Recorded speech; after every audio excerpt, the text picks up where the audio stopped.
I, 34M, met her online about 10 years ago during a 52 books in 52 weeks reading challenge. She, 36F, had posted that she was going through chemo radiation for stage IV cancer. I decided to organize a care package and send it to her. I wasn't romantically interested in her at that time, and I didn't even know what she looked like. A couple of days later, she messaged me expressing how she cried when she saw the package on her doorstep.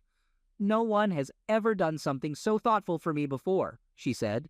We continued exchanging messages and developed a friendship based on our shared love for books. Over time, our friendship turned into a long-distance relationship. I flew to Texas to visit her, and she flew to Pennsylvania to visit me. We kept going back and forth like that. In 2015, she made the decision to permanently move to Pennsylvania. Since she was in a tough financial situation, I made a down payment on a house. Later, after 11 months, I proposed to her, and the following year, we got married. She had a long list of mental health issues that I knew about, but I didn't fully grasp how severe they were until we started living together. However, I was fully committed to her by that point. When I commit, it's for life, just like penguins. I was there for her during the good times, the bad times, and everything in between for the next 7 years.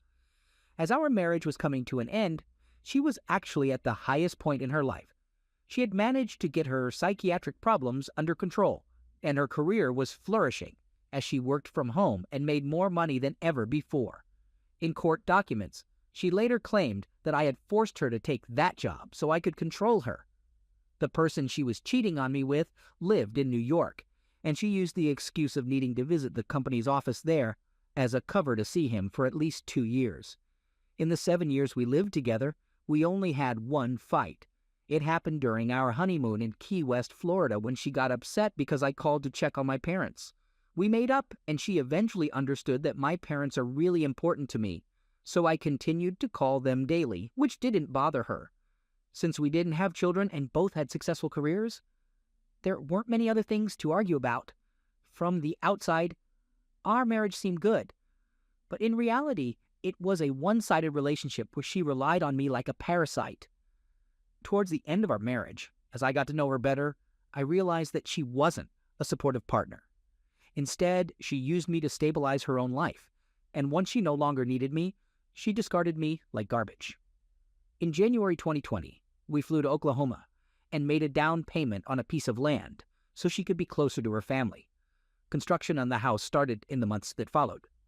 We made the decision to permanently move to Oklahoma in August 2020, leaving behind my family and friends in Pennsylvania, where I had lived for 20 years, just to make her happier. Little did I know she was cheating on me during the time the house was being built. Everything changed on December 12th, 2021. She made a mistake that raised my suspicions.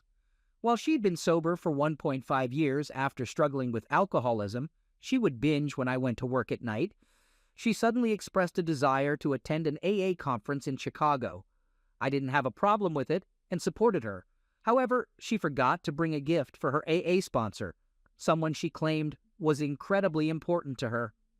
I found it strange, but it wasn't enough for me to start snooping around. A few days later, she sent me a text saying, "I'm so messed up and going through the steps again." It was unlike her to talk that way. I assumed she meant she got drunk, which didn't make sense to me. Why would she get drunk when she was supposed to be surrounded by her sponsor and other AA members? Out of curiosity, I decided to do a quick Google search to see if there was indeed an AA conference happening in Chicago that weekend. As it turned out, there wasn't any conference. It was the first time in our marriage that I felt compelled to go through her iPad. To my shock, I discovered photos of her having closeness with another man and screenshots of explicit messages he had been sending to her. I initiated the divorce process, and it was finalized in less than 2 months after I discovered the cheating. Initially, she didn't want to reveal the real reason behind our divorce and tried to downplay the infidelity. Eventually, she agreed to tell her parents. On February 1st, 2021, while she was moving out her remaining belongings, I asked if I could say goodbye to her mom, who was waiting outside. Her parents had always treated me like a son, and I had a close relationship with the extended family. When I expressed my apologies to her mom and said, Sorry that it didn't work out between your daughter and me." Her mom's response shocked me. She said, "That's okay. You were both equally responsible for this." Equally responsible? It seemed like this deceitful person, I have screenshots of her lying about her identity online, had manipulated the truth and tarnished my reputation in front of her parents. Hearing her mom's words angered me. I decided to wait until all the legal paperwork was signed before exposing the truth. She ended up paying a significant amount of money in the divorce settlement. She preferred an uncontested divorce in our state, probably because she didn't want to face the judge and discuss her infidelity. As part of the settlement, I kept the fully furnished house and 70% of its equity. I also retained the newer car that was already paid off. Additionally, I kept the money I had been setting aside from my paychecks for my parents' retirement, and she had previously agreed to it. When she complained about the division of house equity, I made it clear that I wouldn't negotiate. I told her to hire a lawyer because we would go to court to contest it, but she chose not to. On March 7th, 2021, I sent a detailed 9-page email exposing her cheating to her immediate and extended family, excluding her innocent grandmother from reading the explicit content. Furthermore, I reached out to her manager at work and revealed her infidelity. I even contacted the CEO of her company and shared the same information. 5 days later, there was a knock on my door, and when I opened it, a sheriff was standing there holding some papers. I was served with a restraining order accusing me of offense and stalking. In an attempt to strengthen her case, she lied and claimed that I had also offended her. She even requested the judge to order me to attend a domestic issues program. It's important to note that I've never raised my voice or laid a hand on this woman, even after what she did to me. In her statement, she falsely stated that I never allowed her to leave the house alone, which is untrue, that I forced her to work from home to control her, another lie, that I dictated her makeup and hairstyle choices, also false, that I mistreated our cats, seriously what, and that I made posts on this subreddit suggesting that women in other countries are imprisoned. The truth is, I made a post stating that cheaters, not women, are the ones punished for infidelity with fines or even imprisonment in some other countries. She intentionally altered my words, substituting cheaters with women in an attempt to portray me as a monster. The look on her face was priceless when I presented that evidence in court and my lawyer had her read it aloud. After numerous delays, the restraining order hearing finally took place 6 months later. She looked absolutely terrible when she walked in. Those 6 months had not been kind to her. It seemed like she had gained even more weight. She was already overweight. Her stomach fat was still visible despite her attempts to conceal it. She tried to hide her acne scars with makeup, but it looked so poorly done, like a kabuki mask. Apparently, my email caused a lot of problems within her family, of course. She took no responsibility for it, and instead blamed me in the courtroom for sending it. The whole hearing didn't even last 10 minutes. She didn't provide any evidence to support her claims. On the other hand, I had a ton of evidence that disproved every single one of her accusations, although I only needed to present one. I had months and months of credit card statements showing that she was going to various stores, restaurants, cafes, etc. while I was at work. I also had photos of us together, where she had different hairstyles and makeup. At one point, the judge simply turned to her and asked, "Do you have any evidence to back up what you're claiming? Any witnesses who can support your side?" She replied with a simple no. Her case was dismissed because she couldn't provide any evidence. The only reason I haven't filed charges against her for falsely accusing me of offense is that I don't want to get stuck in another long legal battle with her. In the courtroom, she tried to make it seem like I was obsessed with her. But the truth is, I moved on with my life a long time ago, and I'm much happier now than I ever was with her. Looking back, I realized I was never truly happy in that relationship. I was just content. It's ironic that cancer brought us together, but I didn't find true happiness until I removed her toxic presence from my life. If she ever tries to contact me in the future, I won't hesitate to go to the police and press charges for her false allegations of offense. Update. I turned to this forum for support since my usual support system was miles away and I felt scared to confide in my parents. On a previous Thanksgiving, My dad expressed how grateful he was to see one of his sons settled in life, with a successful career and a family. I believed that sharing my news with them would be so devastating that it could potentially land them both in the hospital. Similar to many others, in my initial post, I took the blame upon myself for her infidelity. I questioned why I wasn't a better husband, thinking that maybe if I had been, she wouldn't have sought attention elsewhere. Luckily, this group of people stepped in and collectively advised me to file for divorce. As a way of showing my gratitude for their support during difficult times, I want to provide an update on my story. And guess what? It has a happy ending. Maybe hearing about my journey of self-improvement will inspire you to embark on your own. It might even give you the courage to leave your cheating partner. Or, at the very least, it will bring a smile to your face to read about a cheater being exposed.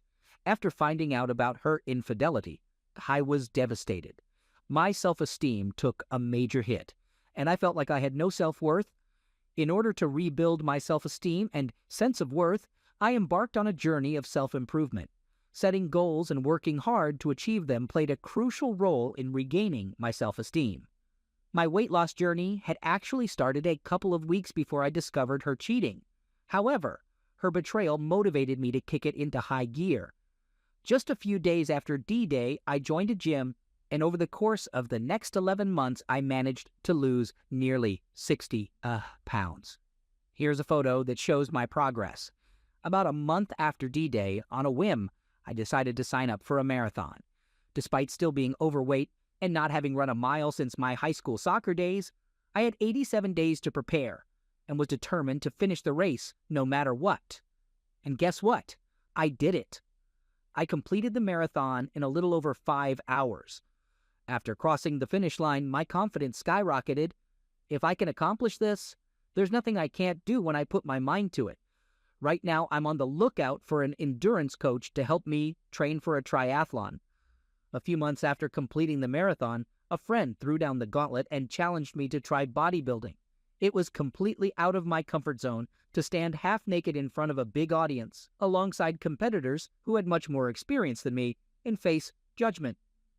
But I decided to embrace the challenge. With only 16 weeks to prepare, I knew I needed professional guidance. So I hired a personal trainer. My physical transformation since D-Day, culminating in stepping on a bodybuilding stage and winning a medal. At this point, I'm looking and feeling fantastic. My self-esteem is off the charts, and I exude confidence. Currently, I'm training for another competition in June and one more in October 2023. I've even made a bet that I'll take first place in my category in October. This year, I've been intentionally pushing myself to step outside of my comfort zone. Even though I've been a registered nurse for 10 years, primarily working with adults, an unexpected chance came up to work with children. It's a major departure from what I'm used to. Dealing with health issues, medications, and communication is completely different when it comes to kids. Despite the challenges, I eagerly embrace the opportunity, and I've absolutely fallen in love with it. These days, I'm employed at a children's psychiatric hospital where we provide critical support for kids aged 5 to 17. Since my divorce, I've been able to significantly increase my income in the first year. Now, my goal for 2023 is to bring in $200K. Recently, I embarked on an incredible adventure with my best friend, a 5,000-mile road trip through 10 different states, spanning over 7 days, all the way to Montana. Even though I had always wanted to visit Montana during my marriage, I never took the initiative to make it happen. But this time, we went for it, and it was an absolute blast. The highlight of the trip was going on a fishing charter, and each of us catching a lake trout that was over 29 inches long. We then cooked it up at our cozy lakeside cabin. It was truly memorable. In 2023, my goal is to visit several more states on my Visit Every State in the U.S. bucket list. I plan to explore Alaska, the Pacific Northwest, and the southeastern states. This year, I've made a conscious effort to prioritize my health and well-being by investing more time and money than I have in the past decade while I was married to her. I went to 3 individual therapy sessions, and during the 4th session, I only needed 15 minutes because I didn't have any past issues to discuss. I wanted to focus on the future instead.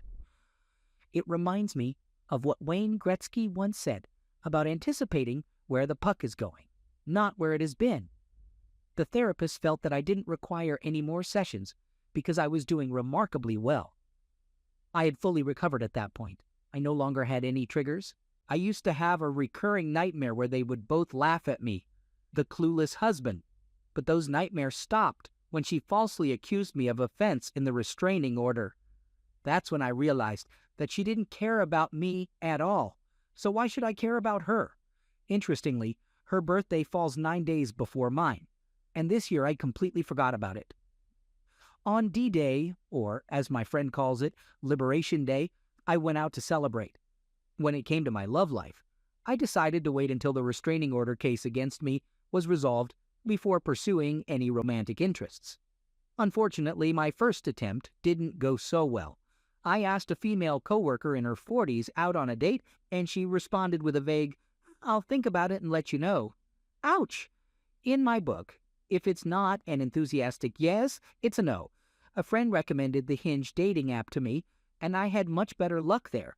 I got a lot of matches. I went on a date with a woman who was 38 years old. I should mention that it had been a decade since I last courted a woman. Back then, we were exchanging love letters through snail mail. But with this woman, we hit it off really well while messaging each other. And then, just a couple of hours before the date, something special happened. I told her that I had everything covered and didn't want her to worry about paying for anything. I also mentioned that I would hold the door for her wherever we went. Well, she didn't appreciate that. She said, "You should have mentioned that in your dating profile. It's 2022, and most women don't need a man to pay for them or hold doors for them." Before that, I had asked her about her boundaries regarding holding hands, hugging, and kissing on the first date. She said she would only feel comfortable holding hands on the first date. I jokingly replied, "Okay, it will be like an Amish date, like going out with my sister." Needless to say, things got tense a few hours before we were supposed to meet up. I asked if she wanted to cancel, and I made it clear that there would be no hard feelings if she did. But she responded, "No, I'm intrigued by you." I could have canceled too, but to be honest, I wanted to see how much of a disaster the date would turn out to be. I pictured our dinner to be like the one in Mr. and Mrs. Smith, followed by their attempts to end each other. But when we actually met up, we had a great time. We had a drink, took a private Latin dance class, and had dinner together without any tense moments or awkwardness. During dinner, I told her that even though I had a great time and found her attractive, I didn't see the relationship progressing beyond the first date. Despite getting along well that night, I believed our personalities would clash in the future. I walked her to her car, and she couldn't stop complimenting me the whole time. We shared a long, lingering hug before saying goodbye. When I got home, she texted me saying, "It seemed like you wanted to kiss me all night." I replied saying that I did, but I respected her boundaries. She responded, "Maybe I should have kissed you back then." So I invited her to come over to my place the following night to cook dinner together. She agreed and came over. Within 24 hours, we were getting intimate in my bed. She expressed that she wanted us to have a casual dating arrangement, which suited me perfectly. It allowed me to focus on my other goals without any pressure. However, I ended things with her a few days later because she showed me disrespect. After the way my ex-wife treated me towards the end of our marriage, I made a promise to myself that I would never tolerate disrespect from another woman. If I had started dating immediately after my divorce, I might have put up with a lot of nonsense because my self-esteem was severely damaged at that time, but then I met my current girlfriend. I matched with a stunning Latina, 33F, who not only appreciated chivalry but welcomed it. In our conversations, she would say things like, "It would be an honor to go on a date with you." No woman has ever made me feel this way before. From the very beginning, she has been nothing but supportive and uplifting, unlike my ex, who was always critical. When we met, she greeted me with a warm hug. She held my hand even in the parking lot, and I opened the car door for her throughout the night. While we were at the bar, she playfully touched my arm and shoulder while we laughed together.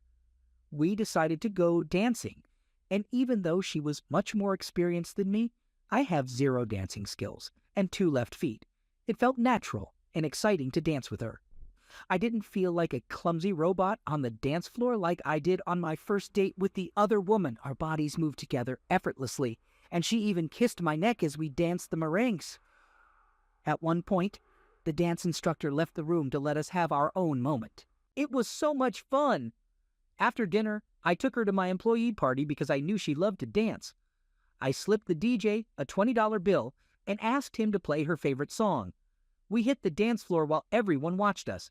She had the biggest smile on her face and was all over me like a cat in heat. And by the end of the night, she broke her own rule and we ended up French kissing. 3 days later, she came over to my place and we've been together every day since. We both deleted our dating apps after our second date and decided to be in an exclusive relationship. It's amazing how we come from different parts of the world, but our cultures align so well. I never expected to find someone like her this quickly. I thought I would date around before settling down. But when a beautiful redhead from Hinge matched with me, I didn't even feel the need to open her message. I knew deep down that my heart was set on pursuing this wonderful woman I'm with now. What a roller coaster of a year it's been. It started off on a terrible note, but now it's wrapping up with the most incredible high. And the best part is, I feel like I've only just begun. As a culmination of my success, I commissioned an artist to create a painting called Rebirth of a Man for me. I shared my story with him back in January 2022, explaining my journey towards self-improvement and my vision for the future. This painting is his interpretation of it all. I didn't have any expectations going in, but he completely exceeded them. He delivered the painting to me right after my bodybuilding show, which felt so fitting. I really hope my story can inspire and help many of you out there. I know how scary it is to leave a cheating partner because I've been through it myself. I even considered reconciliation at one point before finally deciding on divorce. But let me tell you, there's a whole exciting world waiting for you beyond the confines of your current relationship. You'll meet someone who will show you what a healthy relationship truly looks like. It wasn't until I met my current girlfriend that I realized I was never truly happy with the person I was married to before. I may have been content, but I was never truly happy.